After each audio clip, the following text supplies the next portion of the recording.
ভিয়েতনামের উত্তর-পূর্ব উপকূলে টংকিন উপসাগরের বুকে অবস্থিত হ্যালং বে প্রকৃতির এক অনন্য সৃষ্টি।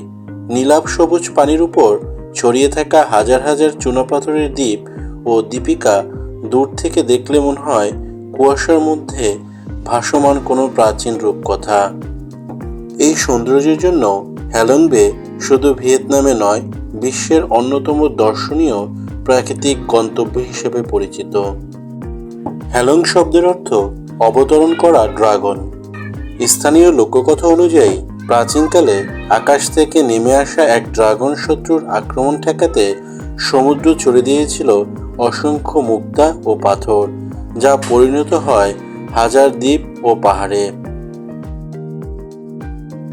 গল্পটি যেমন রোমাঞ্চকর, বাস্তবতা তেমন বিস্ময়কর। প্রায় ১৬০০টির বেশি দ্বীপ ও দ্বীপিকা নিয়ে গঠিত এই উপসাগরটি ইউনেস্কো ঘোষিত বিশ্ব ঐতিহ্য। হ্যালং বের চুনাপাথরের পাহাড়গুলো কোটি কোটি বছরের ভূতাত্ত্বিক পরিবর্তনের ফল। সূর্যাস্তের সময় পাহাড়ে ছায়া যখন পানিতে পড়ে, তখন পুরো উপসাগর যেন রঙিন ক্যানভাসে রূপ নেয়। প্রাকৃতিক সৌন্দর্যের পাশাপাশি হ্যালং বের জীববৈচিত্র্যেরও ভাণ্ডার।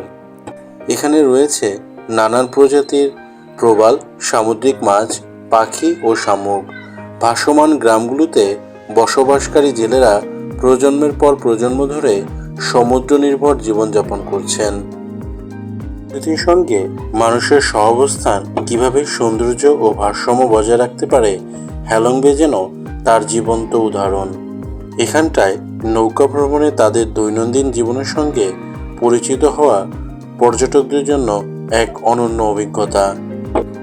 তাই যারা প্রাকৃতিক নিঃশব্দের ভাষা শুনতে চান, পাহাড় সমুদ্রের মেলবন্ধনে নিজেকে হারিয়ে ফেলতে চান, তাদের জন্য হ্যালং বে নিঃসন্দেহে এক আজীবনের স্মরণীয় গন্তব্য।